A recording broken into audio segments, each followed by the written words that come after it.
All right, all right. My bad, guys. Again, this is about to live up to its name real quick. Okay.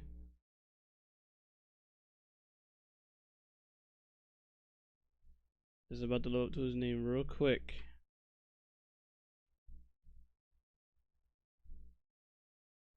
Oh, how y'all doing? Welcome.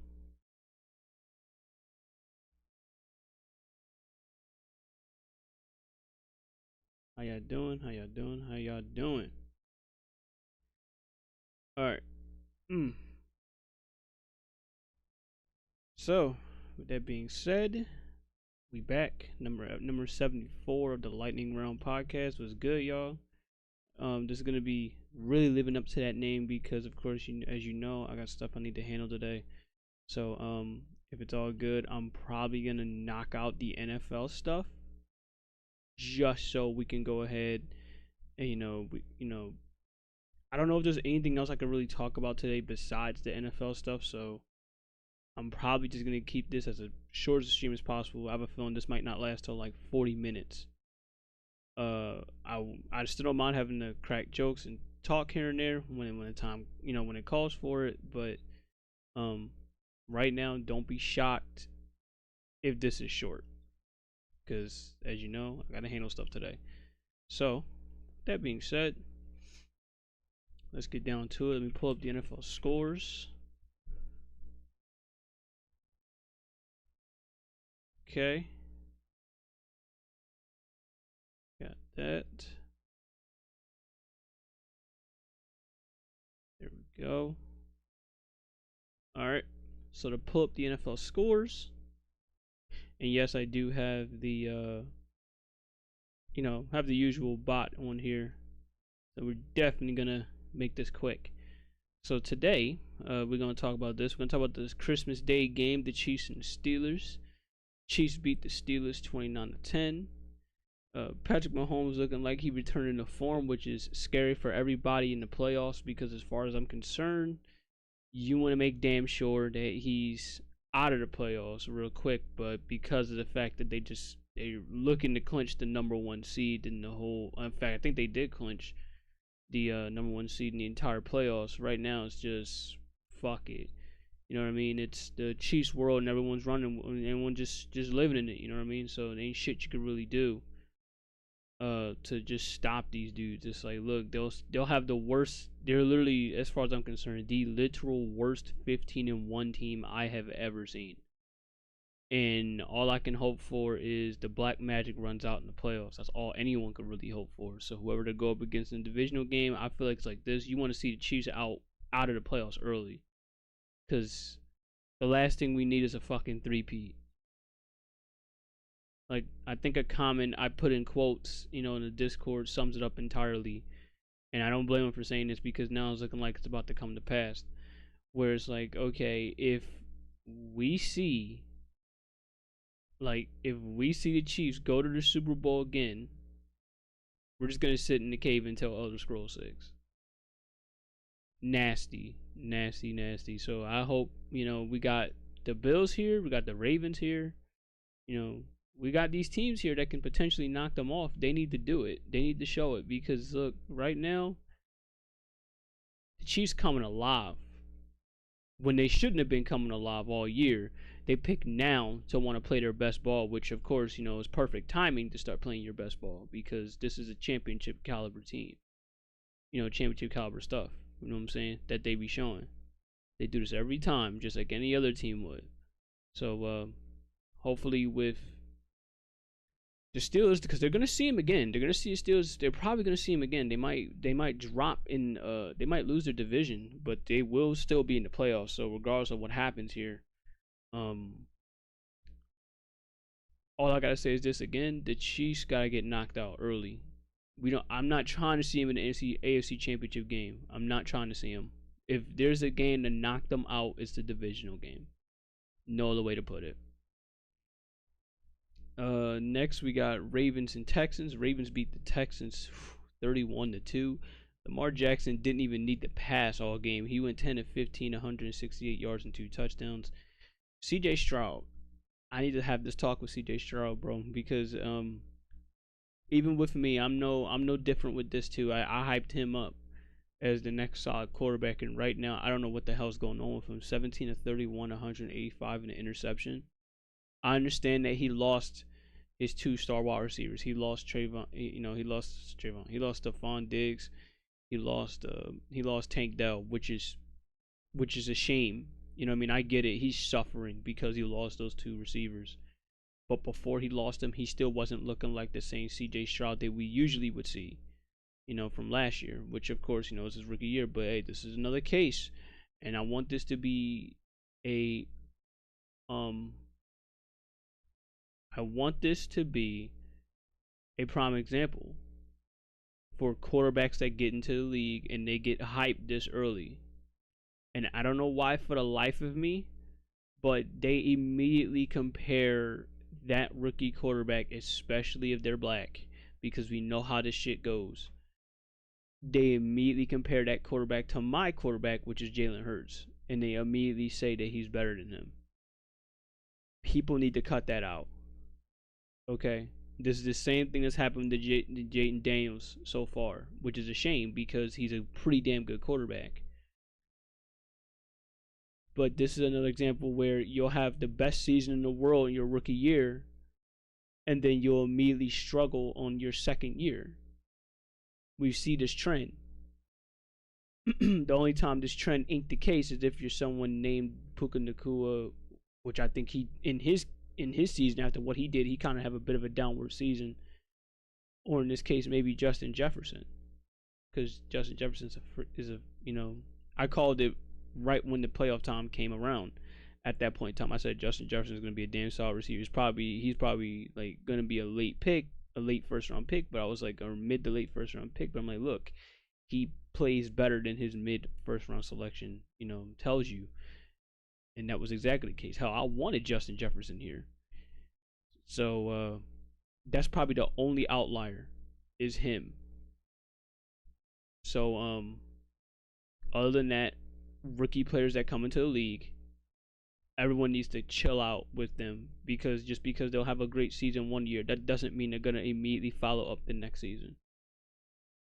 And I expect, and I'm gonna call this now, you can go ahead and bookmark this, I expect the exact same thing when it happens to Jayden Daniels, who I'm gonna, I might not talk about today, but I will definitely talk about come playoff time, because look, all they did was they go up against the Falcons. They were in a dogfight versus the Falcons, so they're not really worth talking about all that much. Now, even if they had lost, I wouldn't talk about them all that much right now. Was this seriously the game? Seahawks beat the Bears 6-3. This was seriously the game.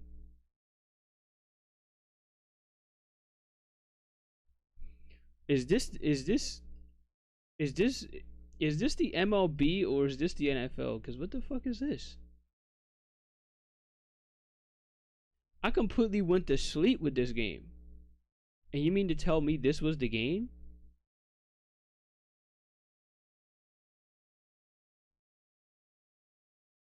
What the fuck? Oh god, that's easily the worst game this year, and it ain't close. We got a tied contender for clap cheeks of the week, as far as I'm concerned. We got Chargers blasting the Patriots 40-7. We got Bengals beating the Broncos 30-24. It's crazy because with this game was looking like it was coming down to the wire. Had the Bengals lost this game, they would have been knocked out the playoffs. Right now, they're still alive, but barely alive right now. Rams clinched the NFC West, I believe. I think they clinched it beforehand, but they made sure to solidify it by beating the Cardinals 13-9. This is like the second worst game here, like all season, and it ain't close. Another tie contender. We got 1A and 1B for clap cheeks of the week, and go ahead and play that command. We got the Eagles blasting their way to another NFC East title, beating the Cowboys 41-7. This was damn near close to the the playoff game version, which was like 44-3, 44-6, I think. I remember that game all too well, and it was just They just routed the fuck out of them. Kenny Pickett 10 of 15, 143 in the touchdown. He got hurt in the game. Tanner McKee took over, threw a touchdown. Saquon Barkley, 131 carries, 167 yards. Now, this is the big story with him. Whereas, and hopefully I get y'all answers with this. How do you feel about this? Do you think Saquon Barkley should play next week, or do you think he should sit next week? This is becoming the biggest story because it's like, okay, he's literally 101 yards away, right? 102 yards away. He's 101, 102 yards away from literally getting this, the record, the Russian record. And the reason why this is such a big story is because on one end, okay, do you want to play him for the record? And then the next one is like, okay, you should sit him because we need him in the playoffs. So that'll be a big story. Now, for me personally, I see it like this.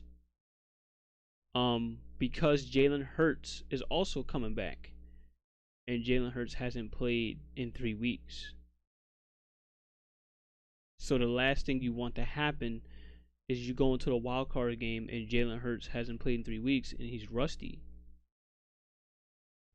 So the way that I see it is you play the first half. You get his feet wet. On one hand, I want them to get the record. On the other hand, I want him to sit because I don't want another Carson situation. Yeah, I absolutely agree. I don't want a Carson situation again, or A.J. Brown situation, or Devontae Smith situation, something like that, where he just gets injured off of a freak accident or some shit like that. It's the last thing we want to see. That's definitely a situation that can happen. Now, we'll see come Sunday, but for me, I'm with it either way. If they sit him, I'm okay with it. If they play him, I'm okay with it, but they need to be very cautious.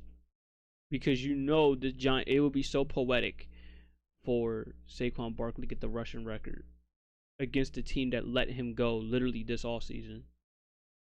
And he gets the rushing record.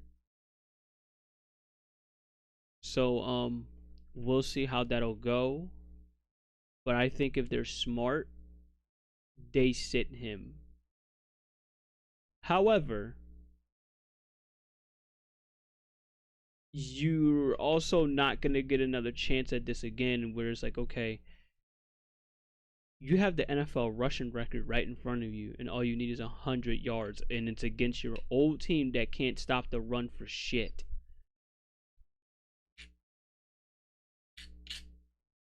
Like, as far as we're concerned, he could probably get it off of a big run. And then after that, would sit him down. That's definitely a situation that'll happen.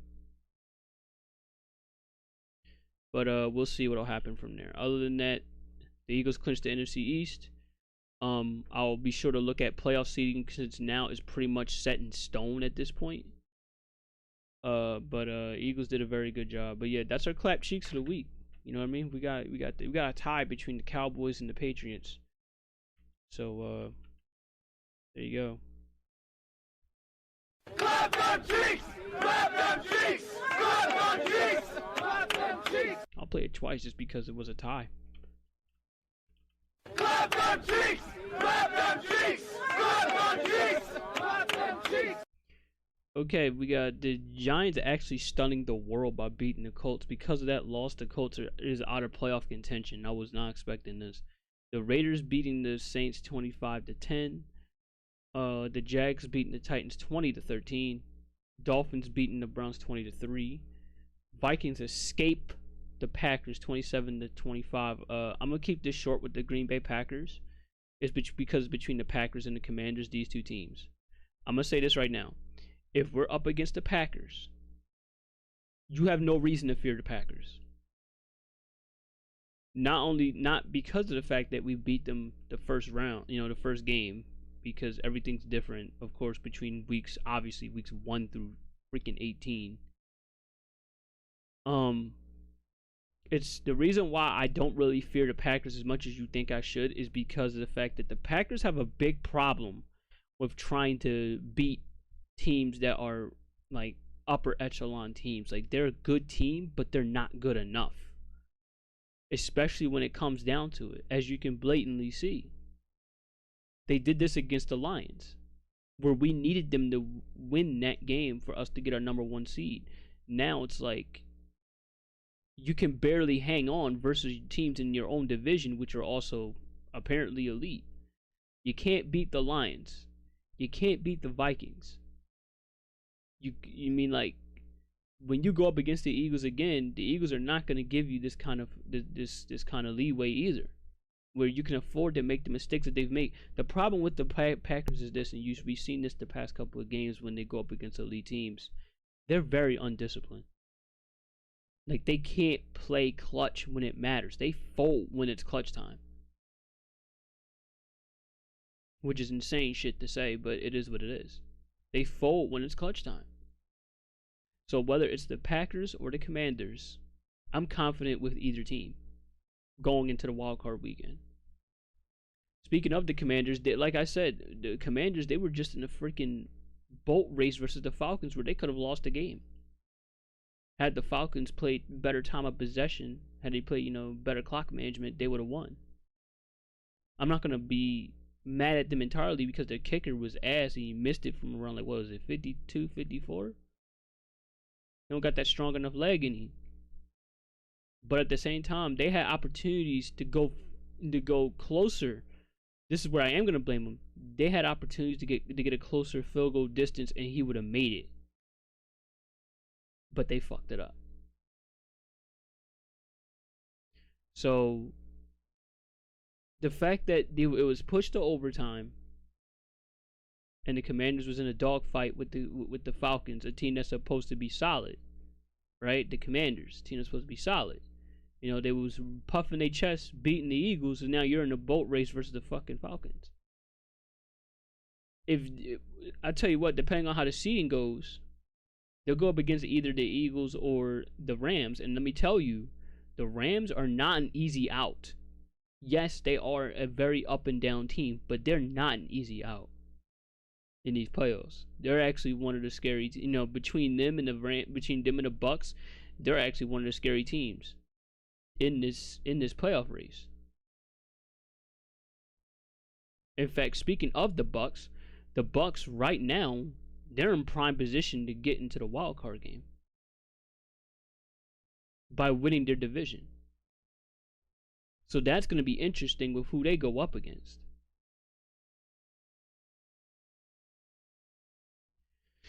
So yeah, if you're the Commanders, I'd be concerned.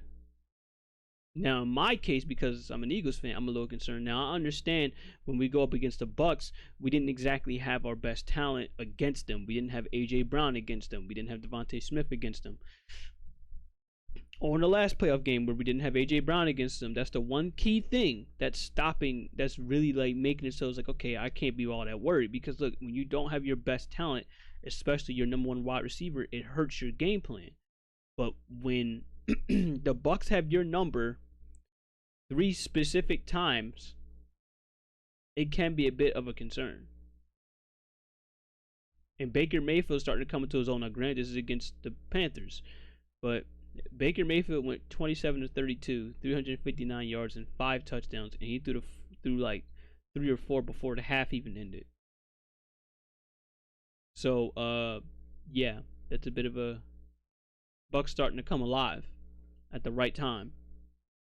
But that doesn't mean that their division is all but over, because they need to win their next game. And if they lose their next game, it's going to get real interesting. Their next game is against the Saints, which, again, would be very interesting. They cannot lose this game. Well, they could if the Falcons blow it versus the Panthers, but I don't think they're going to blow it versus the Panthers. So, we'll see. Alright, next game is, like I said, I would say next game is, of course, everyone place your bets. Sunday, 8:20 p.m. We got Vikings versus Lions. I'm sure no one gives a damn about any of these games unless they're for specific playoff seedings.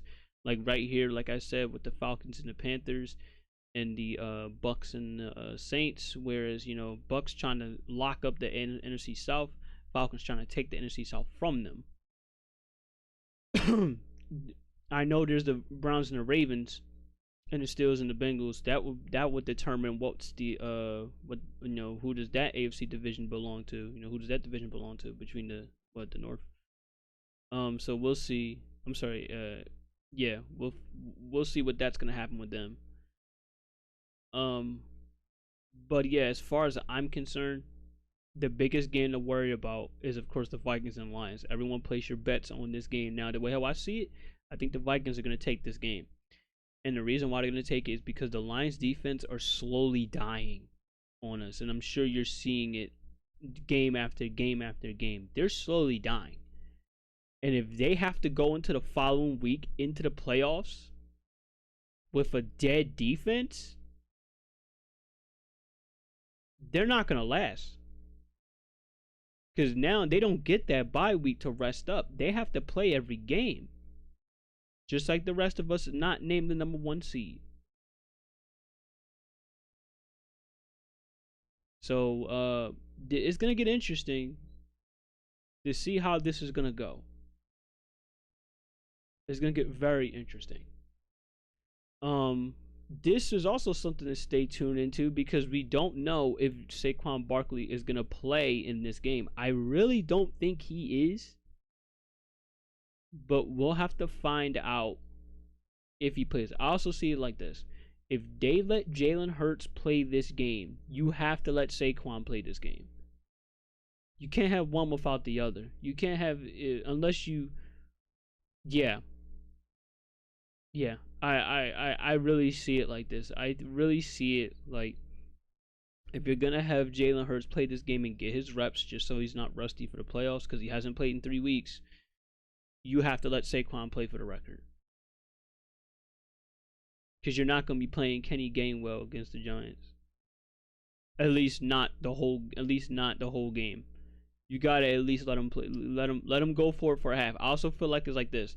If Saquon is close, say if he has 70 yards when the half ends, he has 70 yards, okay? Do you let him go for the extra 30 yards? I would say yes. You let him go for those extra 30 yards. It's 3 first downs. And, 3 first downs and like 2 more yards or some shit like that, right? That's over 3 first downs. I'm sorry, with the third one. But other than that, we'll find out and see. We'll continue going on throughout the week to see if he plays. Because we have time. Because today's Tuesday, okay? We're probably not going to find out any reports with the Eagles until around, Thursday, Friday? Of what's going on with them. So, we'll see there. Now, like I said, this is the main game to pay attention to. Now, I did mention that I think the Vikings are going to win this game because they have the better overall team right now. The Lions are hanging on by a thread. Like, they're slowly dying on defense. Now, I don't need to see their injury report, but to know that I've heard that they lost another player. I don't know if it was just for the game or if it was for a long period of time. If it's a long period of time, the Lions are screwed. They lost enough talent as it is on defense. I will give credit to that defensive coordinator. However he's doing it is incredible. If anyone should be getting the job, it's probably him. It's probably that guy. Between him or their offensive coordinator. But yeah, right now, it's not looking too good if you're the Lions. I feel like right now it's 1A and 1B in the NFC, and it's between the Eagles and the Vikings. And the Lions are just barely hanging on by a thread at the as the 3 team. I think right now, if Lions and Packers had a rematch, the Packers just might be able to get them. And I say might because I mentioned earlier how undisciplined they are, but I still think they have the better team. So we'll see. We'll figure out how this is gonna go. If anyone got their thoughts with the playoffs, now's the time to tell me. But yeah, as far as I know, I think it's really between these two teams in the NFC, between the Vikings and the Eagles. And I think it's everyone else's world, and you're just living in there. And for the AFC side, you literally, all I gotta say is this. I'll say it one more time. If the Chiefs are not knocked out the playoffs early, if they're not done in the divisional game, we might see them again for the third time in the Super Bowl. Because I can't trust. I know Josh Allen is doing amazing shit, but Josh Allen ain't good enough to is not good enough to stop a team that's starting to get hot when they had no business getting hot with the Chiefs. Not only that, I think if there's one team that's the closest to getting them, and even then I don't think they're close enough, it's the Ravens. Because if you've seen what the Eagles and what the Steelers did to them in the games that they had lost, and probably other games they had lost as well, which was due to their own fuck ups, is literally just be more physical than them, and teams, and they have done it. The Eagles easily did that against them, against the Ravens.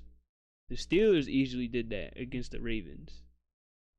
The Chiefs, while they weren't as physical, they definitely escaped by toes versus the Ravens, but they did enough to hold Lamar Jackson back. And didn't, the only thing they couldn't do was they couldn't hold back Derrick Henry. Now I'm gonna tell you this right now.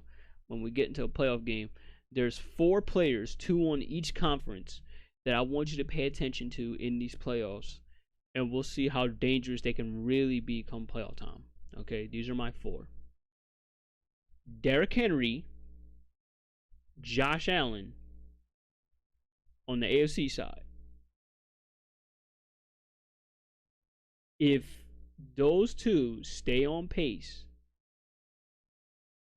especially in the wintertime, and they start bulldozing teams, I fear for defense's life. Because you're not trying to see them at all.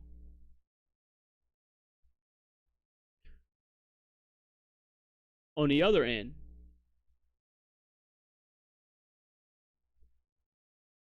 on the other end, I gotta say,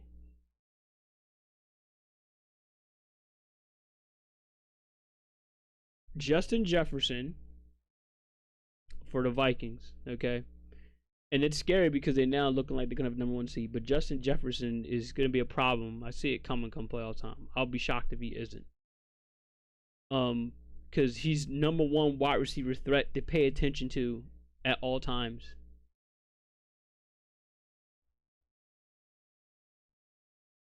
So Justin Jefferson on that end, and the other end, if this really happens, you'll have a problem. Saquon Barkley.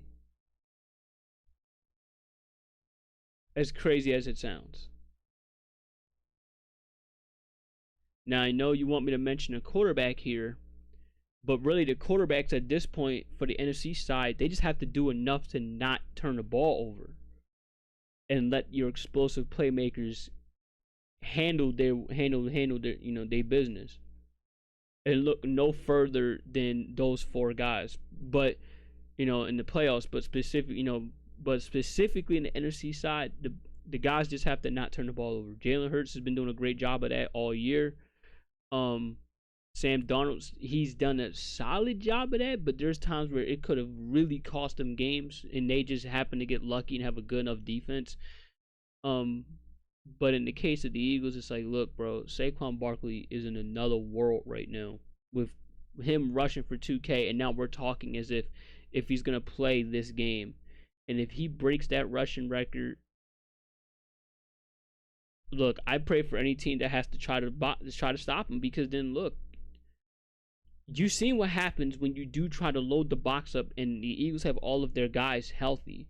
You can't load the box up, because then when you do that, you're asking for Devontae Smith and A.J. Brown to kill you, and you're asking for Dallas Goedert, who's coming back from injury, you're asking for him to kill you. And it's almost like, damn, what the fuck do I do?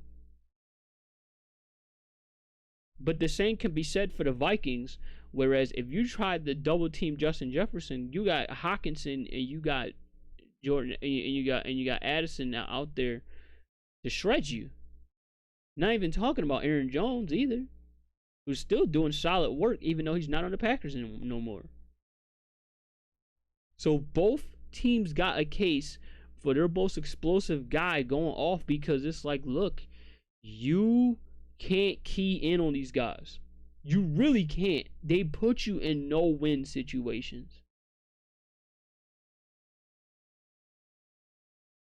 The only time this is the case for the AFC side is for the Ravens, where it's like, look, you can't load the box versus Derrick Henry.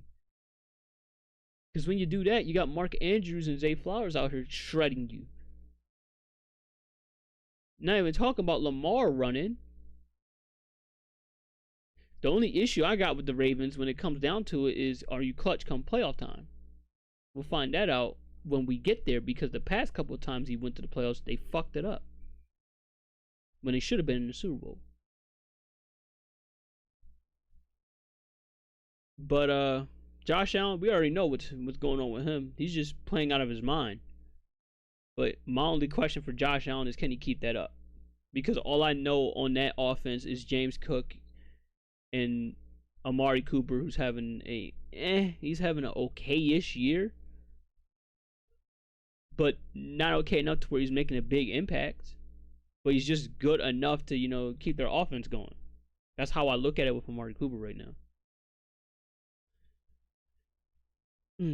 Other than that, if there's one team, I'll look on the other side. If there's two teams that's got the defense to be ready for the playoffs, it's pretty obvious who are the two I'm going to mention here. It's the Chiefs defense and it's the Eagles defense until further notice. Because as far as I'm concerned, the Chiefs and Eagles defense got one thing in common compared to everyone else in this playoff race. Okay? They all have the experience. They know what it's like to win in the playoffs. They turn that shit up to another gear when it gets to the playoffs.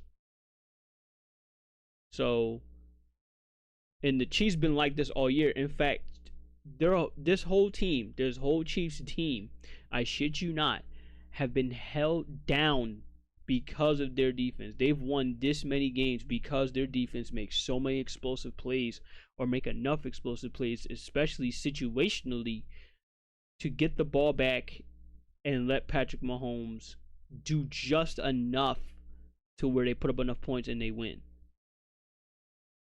That and like mistakes from the other side, like dumbass mistakes, but still, all in all, their defense does just enough situationally. I want you to keep that in mind as a key word, especially come playoff time. Situationally, they do just enough to, win the game. Other than that, I mean, we've seen what happens when they're going up against equally good, talented teams. They get shredded, and they only win by the skin of their fucking teeth.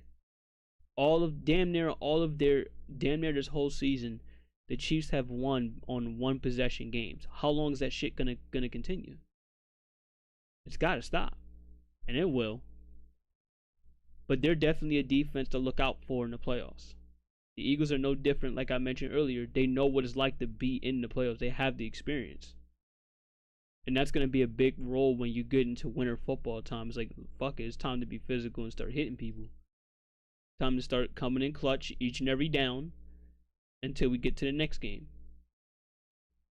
So, we'll find out. We'll see what'll happen.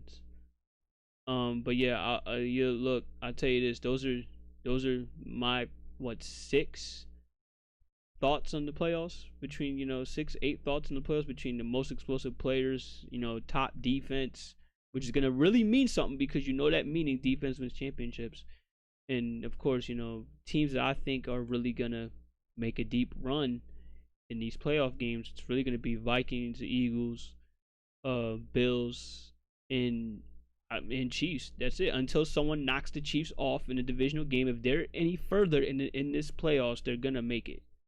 You know how this shit go. Alright, till then guys, that's it for me. I'm done for now. 35 minutes in. I told you this shit was gonna be short because I got shit to handle. Till Till then, I'll try to see if I could do a schedule the week this time around. I don't know for sure, but till then, that's everything throughout the rest of the week. I'll see y'all when I see you.